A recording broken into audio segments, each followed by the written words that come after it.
सत्य वचन की राह पर चले हम सदा, यीशु का साथ हो रहे हमारी हर दुआ।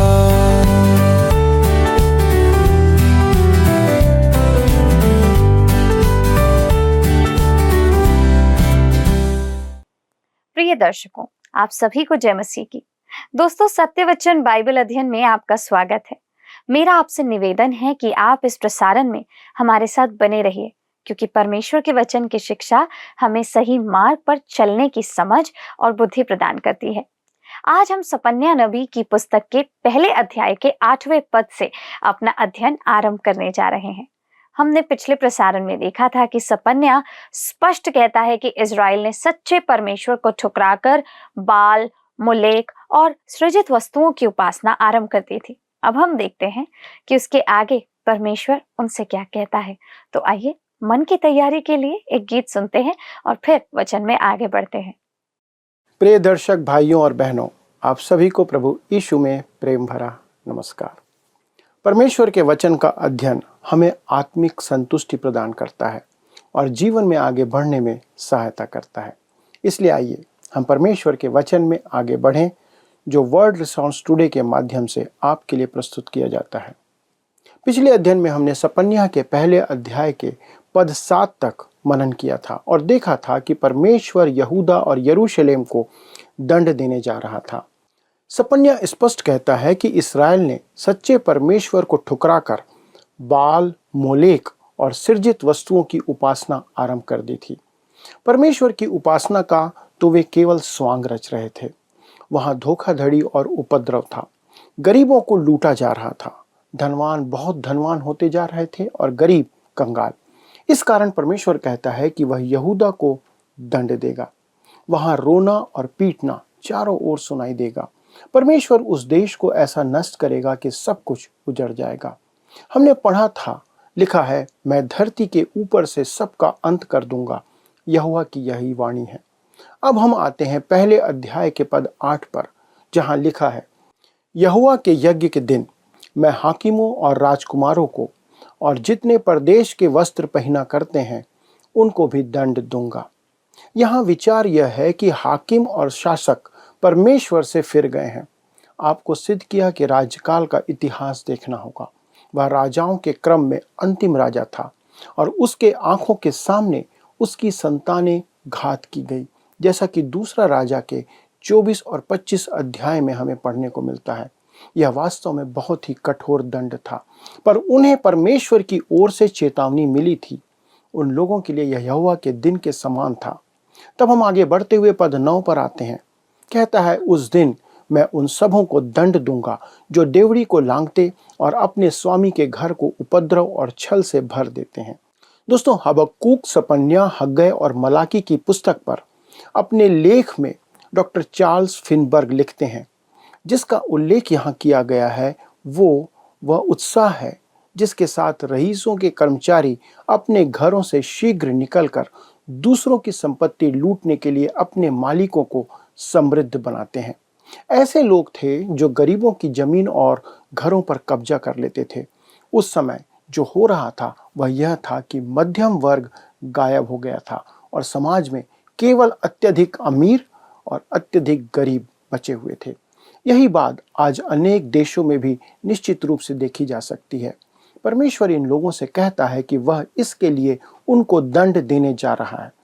सपन्याह 1:10, यहोवा की यह वाणी है, उस दिन मछली फाटक के पास चिल्लाहट का और नए टोले मिशनाह में हाहाकार का और टीलों पर बड़े धमाके का शब्द होगा। दोस्तों, उस दिन यह निश्चित रूप से यहोवा के दिन के संदर्भ में कहा गया है। उस दिन मछली फाटक के पास चिल्लाहट का। आज मछली फाटक को दमिश्क फाटक के नाम से जाना जाता है। यह वह फाटक था जिससे गलील सागर और यर्दन नदी से मछलियां नगर में लाई जाती थी। यह यरूशलेम के उत्तरी दिशा में स्थित है। और तब कहता है, और नए टोले मिशनाह में हाहाकार का और टीलों पर बड़े धमाके का शब्द होगा। आज दमिश्क फाटक काफी निचले स्तर पर है। अगर आप यरूशलेम से परिचित हैं तो आप जानते होंगे कि यरूशलेम पहाड़ियों से घिरा हुआ है। सपन्याह कह रहा है कि आप जिस भी दिशा में जाएं, जब दंड का समय उन पर आएगा, वहां लोगों का रोना पीटना ही होगा। अब हम आते हैं पद 11 में। वहां पर वो कहता है, हे मक्तेश के रहने वालों, हाय हाय करो, क्योंकि सब व्यापारी मिट गए, जितने चांदी से लदे थे उन सब का नाश हो गया है। मक्तेश का अर्थ है गारा या मसाला। ऐसा माना जाता है कि यरूशलेम के नगर में एक गड्ढा था जहां बाजार स्थित था। संभवतः वहां पनीर बनाया जाने की घाटी थी। यह वह घाटी थी जो मंदिर की शहरपनाह के साथ साथ चलती थी, जहां आज विलाप की दीवार या वेलिंग वॉल स्थित है। इस काम के लिए वह एक बहुत ही अच्छा स्थान था। और जब कहता है, हे मक्तेश के रहने वालों, हाय हाय करो, क्योंकि सब व्यापारी मिट गए, जितने चांदी से लदे थे उन सब का नाश हो गया है। तब हम आते हैं पद 12 में। लिखा है, उस समय मैं दीपक लिए हुए यरूशलेम में ढूंढ ढांड करूंगा। जो लोग दाखमधु के तलछट तथा मैल के समान बैठे हुए मन में कहते हैं कि यहोवा ना तो भला करेगा और ना बुरा, उनको मैं दंड दूंगा। उस समय मैं दीपक लिए हुए यरूशलेम में ढूंढ ढांड करूंगा। दूसरे शब्दों में, परमेश्वर दीपक लेकर एक एक को ढूंढेगा जो अंधकार में छुप कर बैठे रहेंगे। परमेश्वर कहता है, मैं यरूशलेम के उसी प्रकार से ढूंढ ढांड करूंगा। मैं उनके सारे पाप और दुष्टता उजाले में ले आऊंगा। और जब कहता है उनको मैं दंड दूंगा, यह एक मुहावरा है जो आज के हमारे मुहावरे से मेल खाता है। जैसे हम कहते हैं, आराम से रहो। वे एक समृद्ध समाज में रह रहे थे और वे आराम से रह रहे थे। उन्हें विश्वास नहीं था कि उनका न्याय किया जाएगा। ठीक वैसे ही जैसे आज लोग मानते हैं कि एक राष्ट्र के रूप में भी हमारा न्याय किया जाएगा। कहता है, बैठे हुए मन में कहते हैं कि यहोवा ना तो भला करेगा और न बुरा। दोस्तों, वे कह रहे थे कि यहोवा कुछ नहीं कर रहा है और कुछ करेगा भी नहीं। हबक्कूक ने भी यही प्रश्न किया था, हे प्रभु, तू बुराई के लिए कुछ करता क्यों नहीं? परमेश्वर उससे कहता है, मैं कुछ कर रहा हूं। और जब परमेश्वर ने हबक्कूक को उत्तर दिया, तब वह परमेश्वर से दया दिखाने के लिए प्रार्थना करने लगा। बहुत से लोग आज ऐसा कहते हैं, क्योंकि परमेश्वर ना तो भला और ना बुरा कर रहा है, इसलिए मैं उसे नजरअंदाज कर दूंगा, अर्थात परमेश्वर को। वे परमेश्वर के प्रति आज बेपरवाह हैं। इसी सोच ने यह विचारधारा विकसित किया है कि परमेश्वर मरा हुआ है या परमेश्वर है ही नहीं। आज लोग कहते हैं कि हमें परमेश्वर की आवश्यकता नहीं है। वे बिल्कुल गलत हैं और सपन्या इसी विचार को प्रकट कर रहा है। अब हम आते हैं पद 13 पर। वहां पर कहता है, तब उनकी धन संपत्ति लूटी जाएगी और उनके घर उजाड़ होंगे। वे घर तो बनाएंगे परंतु उनमें रहने ना पाएंगे, और वे दाख की बारियां लगाएंगे परंतु उनसे दाख मधु ना पीने पाएंगे। तब उनकी धन संपत्ति लूटी जाएगी, जैसा कहता है, जो माल उन्होंने लूटपाट, लूटमार और डकैती करके लिया था, वह उनसे उसी तरह छीन लिया जाएगा जिस तरह उन्होंने प्राप्त किया था। जब कहता है उनके घर उजाड़ होंगे, दूसरे शब्दों में इस्राएल खंडहर हो जाएगा। और कहता है वे घर तो बनाएंगे परंतु उनमें रहने ना पाएंगे, और वे दाख की बारियां लगाएंगे परंतु उनसे दाख मधु ना पीने पाएंगे। परमेश्वर ने इन लोगों को एक नियम दिया था कि जब कोई व्यक्ति दाख का बाग लगाए तो उसे तब तक युद्ध में नहीं जाना चाहिए जब तक वह उस दाख के बाग का फल ना खा ले। एक और नियम में कहा गया था कि अगर कोई व्यक्ति विवाह करता है तो उसे 1 वर्ष के लिए युद्ध में जाने की छूट दी जाती है। यहाँ परमेश्वर यही कह रहा है कि वे दाख का बगीचा लगाने जा रहे हैं, लेकिन वे उनसे दाख रस नहीं पी सकेंगे क्योंकि उन्होंने पाप किया है। वे युद्ध से छुट्टी नहीं ले पाएंगे, ना ही वे विवाह करने के बाद छुट्टी ले पाएंगे, क्योंकि बैरी बाढ़ की तरह उनकी तरफ आने वाला है। अब हम आते हैं पद 14 पर। कहता है, यहोवा का भयानक दिन निकट है, वह बहुत वेग से समीप चला आता है। यहोवा के दिन का शब्द सुन पड़ता है, वहां वीर दुख के मारे चिल्लाता है। कहता है यहोवा का भयानक दिन निकट है। यहोवा का यह भयानक दिन भविष्य में महाक्लेश का समय होगा। सपन्या के युग में राजा योशिय्याह के बाद दक्षिणी राज्य में एक भी ईश्वर भक्त राजा नहीं हुआ। सभी बुरे थे। यहोआहाज, यहोयाकीम, यहोयाकीन, सिदकिय्याह आदि सब दुष्ट थे। परमेश्वर से दूर होने के कारण अब उन्हें दंड मिलने जा रहा था। परंतु यहोवा के भयानक दिन का प्रकोप उन पर अभी पूरा नहीं पड़ेगा, क्योंकि लिखा है वह बहुत वेग से समीप चला आता है। यहोवा के दिन का शब्द सुन पड़ता है, वहां वीर दुख के मारे चिल्लाता है। दोस्तों, दूसरे शब्दों में विलाप की दीवार या वेलिंग वॉल जो आज इज़राइल में है, उसकी प्रथा निश्चित ही बनेगी और महाक्लेश के बाद तक रहेगी, क्योंकि शांति के राजकुमार के आने तक और उसके पहचाने जाने तक उन्हें शांति नहीं मिलेगी। इस बात को परमेश्वर ने कह दिया। तब हम 15वें पद में देखते हैं, लिखा है, वह रोष का दिन होगा, वह संकट और सकेती का दिन, वह उजाड़ और विनाश का दिन, वह अंधेर और घोर अंधकार का दिन, वह बादर और काली घटा का दिन होगा। मित्रों, डॉक्टर चार्ल्स फेनबर्ग जो इब्रानी भाषा के विद्वान हैं, वे इस पद के शब्द के खेल का अनावरण करते हैं जो हिंदी और अंग्रेजी अनुवाद में प्रकट नहीं है। दोस्तों, यहाँ पर उजाड़ और विनाश के लिए इब्रानी भाषा में जो शब्द उपयोग किए गए हैं वो है शोआह और उमेशोआह उपयोग किया गया है, जिन शब्दों की आवाज एक सी ही है, जो विनाश की एक रूपता को प्रकट करते हैं। वास्तव में यह मुसीबत, संकट, उजाड़, अंधकार और घने अंधकार का दिन होगा जिसके बारे में यहाँ पर कहा गया है। सपन्या यहाँ आने वाले न्याय की कठोरता, तीव्रता के बारे में बात कर रहा है और स्वाभाविक रूप से यह सवाल उठाता है कि क्या प्रेम का परमेश्वर ऐसा कर सकता है या कैसे कर सकता है। इस पुस्तक का अध्ययन समाप्त करने से पहले हम पाएंगे कि यह उस कहानी की तरह है जिसमें एक पिता अपनी छोटी बच्ची को शल्य चिकित्सक अर्थात एक सर्जन के पास ऑपरेशन के लिए लेके जाता है। चित्र को इस तरह से प्रस्तुत किया जा सकता है कि ऐसा लगे कि वह उसे डॉक्टर के पास लाने के लिए क्रूर और कठोर प्रतीत हो रहा है, जो उसे चाकू घोंपेगा या उसके शरीर पर वो चाकू चलाएगा। लेकिन असल में पिता ने जो कुछ भी किया वह अपनी छोटी बच्ची के लिए उसके प्रति प्रेम की वजह से किया।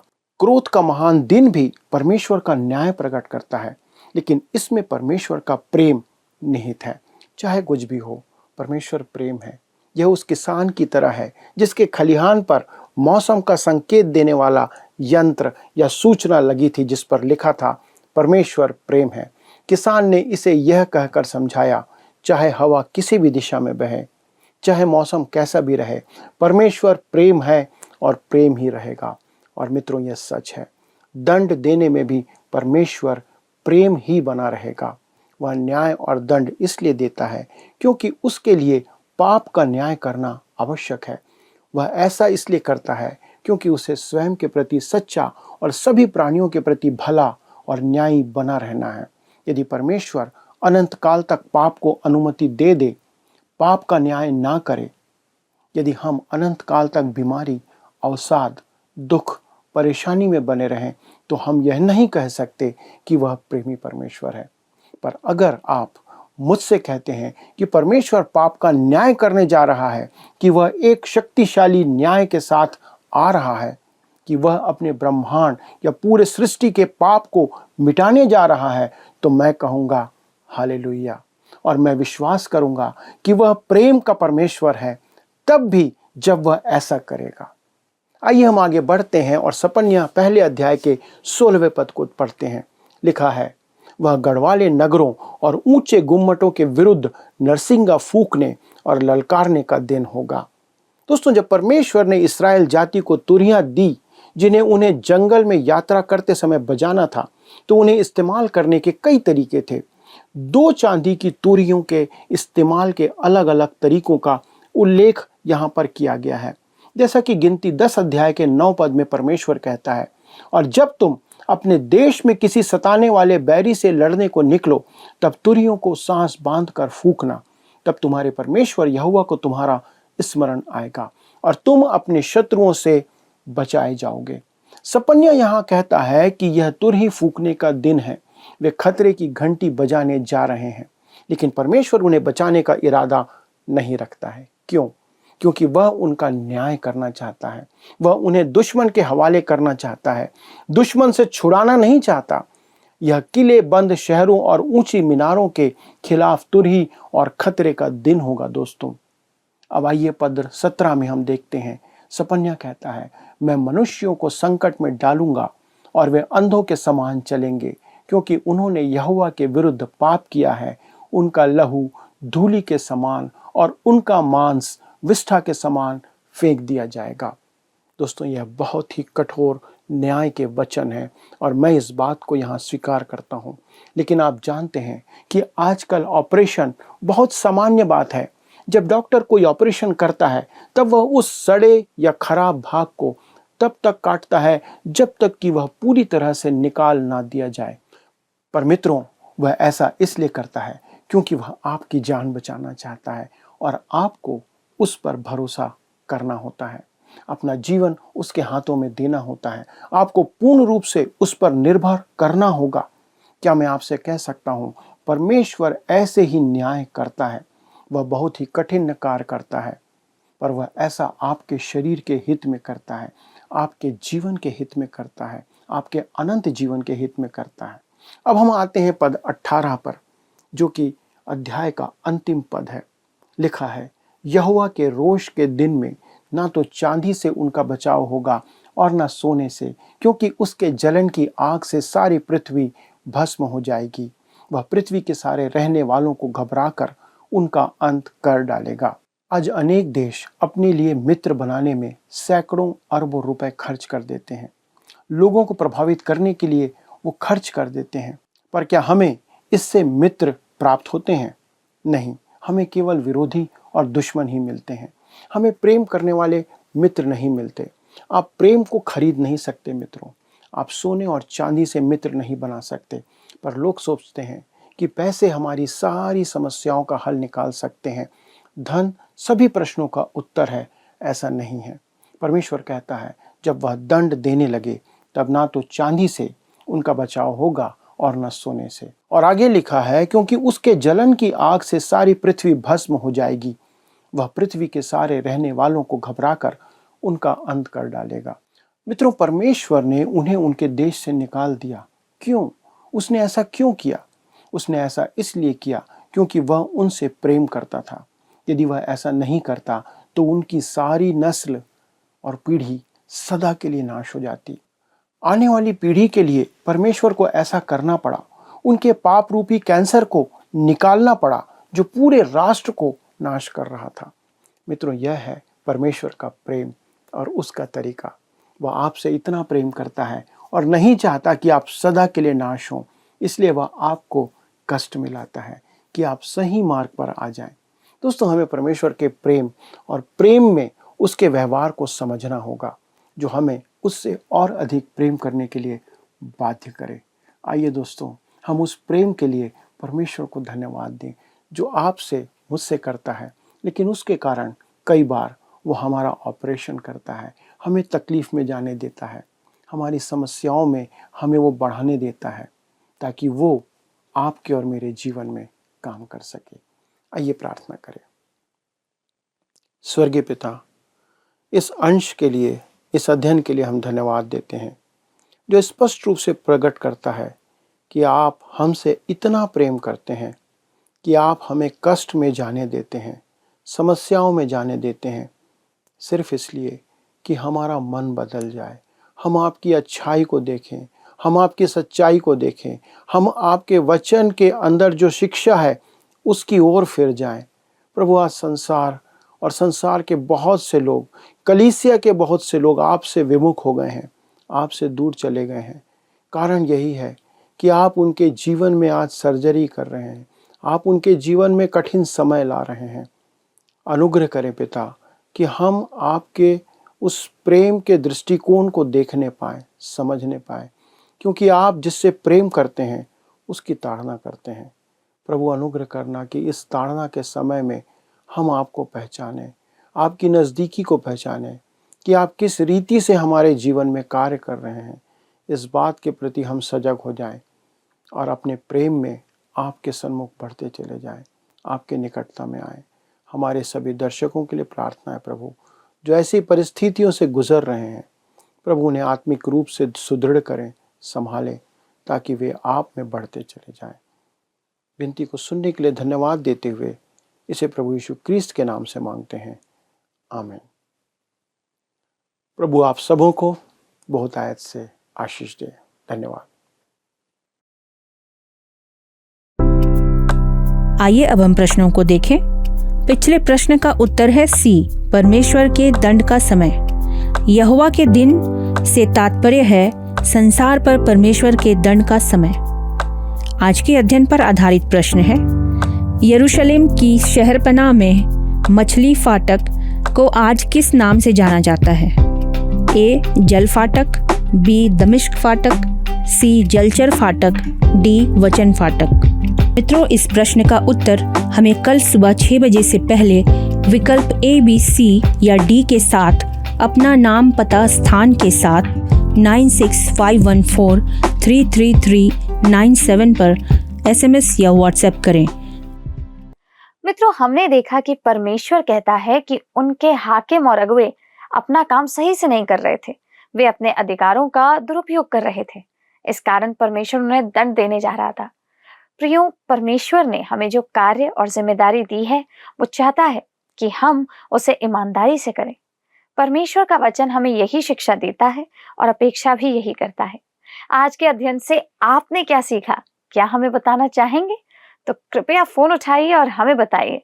अगले प्रसारण में हम इस अध्ययन में आगे बढ़ते हुए कुछ नई बातों को सीखेंगे। लेकिन अगर आप इस कार्यक्रम को पुनः देखना चाहें तो हमारे YouTube चैनल वर्ड रिसाउंड्स टुडे पर जाकर के देख सकते हैं। तब तक प्रभु आपके साथ रहे। धन्यवाद। क्या आपको यह कार्यक्रम पसंद आया? अभी हमें एक मिस कॉल करें और आप अगले विजेता हो सकते हैं।